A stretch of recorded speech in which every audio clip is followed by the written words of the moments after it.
your mind right. I need you to think deep. Okay. Because I got 2 questions for y'all.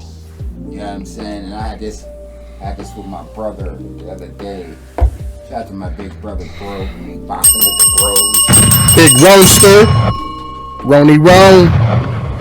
Okay. And who was your first Hollywood crush? Like your first famous actor or somebody.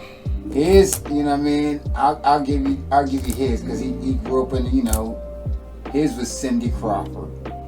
You know what I'm saying? Yes. You know what I mean? And mine was since he's 4 years older than me.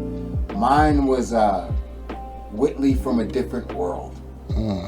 Okay. So, who is your first childhood crush? Rock band, TV, anything. It was definitely some rockers, but You had a whole bunch Bret of them. Michaels, George Michael. I told you. Your favorite. We're keeping this to one. George Michael's hot. One. Just one. George Michael. I know you love them all. I know you love them all, man. I would have to say Bret. I had his posters. I had George Michael's too. And Bret Michaels. Yeah. So you would say I had more posters. We'll throw you some, bro. Bret Michaels number 1A, George Michaels number 1B. Him, yeah. I threw you some bell right there. No. There you go. Mine was Whitney Houston. Yeah. And the reason when I watched that video, yes. I Want to Dance with Somebody. I remember. Oh man, I was like, yo, smoke. Like, and I've seen a lot. You know what I'm saying? I've looked, but that's really one that, like, I had dreams. Like me and Whitney was getting it in. like that type of it went above and beyond this. There's just something about Whitney. Now to connect this one. Okay. Who was your favorite TV family? Oh God. Mine's, I picked the Cosbys. I was right there. I'm right there. I picked the Cosbys. I'm right there. I mean, I had a favorite before them, but when they came out, Connors. I love them. Don't know who the Connors are. Yeah, which one's the Connors? Who the Connors are. Roseanne. Oh, yeah. Roseanne, okay. That's all you should have said. It was a middle class. And right. Yeah. I like because they were playing. I never watched. I probably seen. But I liked. But they were. Yeah, they was like, they were. Kind of, I didn't give a fuck. Kind of little family, Okay. A lot of people could relate to that. Right, let's do a versus right now. Just off top of versus. Okay. Tom Arnold. Okay, from Roseanne. Mm-hmm. Do what? No, versus. Who's the better dad? Okay. Oh. No, it was Dan. You didn't even give me a chance to run my brain. Okay, what was the gentleman's, the dad? Tom Arnold's his real name, but what's his dad? No, he was on the show. That's what I was trying to tell you. Roseanne's It was husband. Dan, John Goodman. John Goodman. What's his name on the show? Dan, okay. Who's a better father, Dan or Al Bundy? Dan. Damn, most definitely. Damn. If you want to talk about a better dad, Yes, what do you consider better? I say El Bundy's more funny. The more popular dad was Al Bundy. That show was very popular. But Dan was the better dad. He was the better dad. Yeah. But El Bundy was... like, if you wanted laughs and shit like that, and a motherfucker that just didn't give a fuck and he told you like it was, it would have been Bundy. El Bundy. All day. No question. Al Bundy's he had his hands in his pants. I pig. watched that. Al Bundy, my 3, in no particular order. will be George Jefferson, Archie Bunker. You can't have one without the other. Yeah, Archie Bunker. They were the total opposites. And, You gotta love that. Yeah, that's why they did a lot of sitcoms together. Yeah, the older, like 70s, 80s. I grew up with Archie. He was, Mom and Dad watched that a lot. Archie's Eric Cartman from South Park.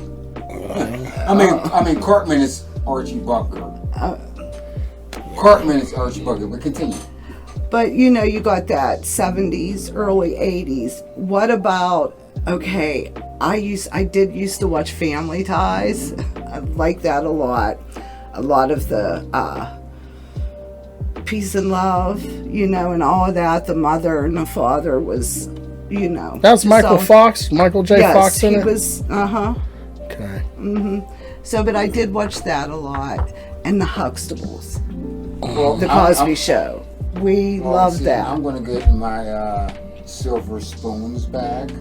Yeah. You know what I I mean? watched that, but I've watched Ricky Family Schroeder, Ties. right? Yeah. That was Yes. Ricky Schroeder. What else was going to... Oh, you know what? Different Strokes. That's what I was about to say. You just took the word. Different Strokes. Yes. Phil Drummond was an amazing father. Yeah, he was. And he was raising 2 black children. Phil Drummond was an amazing father. 2 black children. He was a rich, nice man. That's Listen. hard to find Listen. when you're rich and still a nice And in that guy. time and era, that's what a lot of things was like. Yeah. Was complicated for him too. You know what I'm saying? yeah. Drummond was an amazing father. Yeah, he was. He had a maid, took into... Actually, you know what? You have to switch it around. Shout out to Tootie with her father. Oh yeah. I had a crush on Tootie. Love facts of life. I definitely had a crush on Tootie. Yeah. Oh, Tootie. I had a crush on Tootie for sure. But Mr. Drummond was a good father. He took in 2 kids from Harlem. That's the backstory. Their mother was whatever. Yeah. You know what I mean? And he took these 2 children in and showed them the other side of the...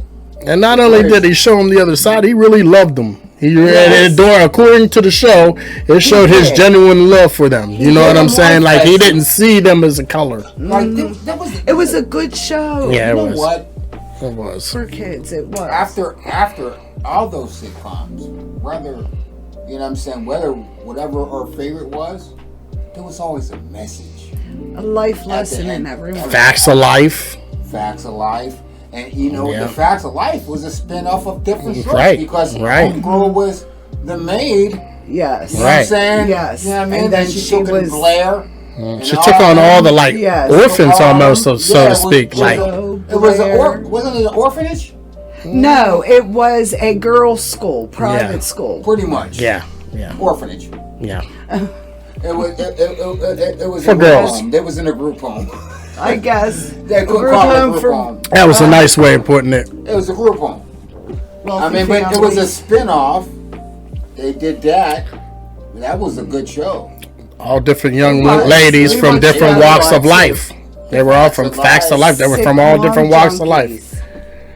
I said like this, but the shows these days are not like that no more. Nah. It's so different. I was talking to somebody and I was like, yo, I got into this. I've been watching this show called The Amazing Catch. Okay. And it's, you know, I'm really about reality-based shows. That's what I was just going to say. Most of the shows And nowadays it's is about reality these, TV. Basically about these fishermen that go crabbing. And they're on the Bering Seas, the waves, and you're just Big watching ships them. go throwing in But there. you gotta understand though, traps. the money they make, they probably make, I say at the least, for 3 weeks, 30 grand. Easy. You know what I mean? Cold hard cash. Yeah. But the shit that they have to go through that, that's To the get thing. to payday. That's that's the compelling thing of the show. And they do all that music shit and you know what I mean? You think where it looks like the sea's gonna swallow the boat up. Yeah. You know what I mean? And it's like right. I do remember and seeing that. I can take this one way, I can take another way. Which way you want to talk about music or you want to talk about the show? It don't matter to me. I'll tell you, I do it both. Okay. So when I'm looking at the show, right? Mm-hmm. And when people talk about music, when you hear that type of, that's music. You understand? No words. Mm-hmm. No words. It just makes you feel. It just gives you the you know what I'm saying? Like even when the news comes on, it hits you when you see like, oh shit, somebody's about to die. Right. And me, I have I know how to watch it in a way that not like the average listener watches it respectfully. I'm like, listen to this music. Yeah. This shit is giving me an emotional experience. This is giving me the endorphins. Like, you know what I mean? And as the boat is sinking down into this, you know what I mean? Right. And all that music in the background, and I'm like, this is what you call music. Right, because you could be like in a different room and not even be seeing the TV and hear the music, but like, oh, there's some shit going on in there. It captures you. Right. To what's going on there. Mm-hmm. You don't have to, like, you can listen to classical music and know a story. And I'm looking at this, and I'm like, I'm looking at the entertainment, and I'm like, I'm listening to music, it's hitting me. It's what people will say, the chakras, whatever. But I'm like, duh. Like, you know what I mean? Like, the boat capsized, right? And they were showing this helicopter, but the music that comes on with the helicopter that has to save the gentleman, you know what I'm saying? And I'm like, I just want to fast forward because I don't want to see him die because the music gave me that emotion. Mm-hmm. Right.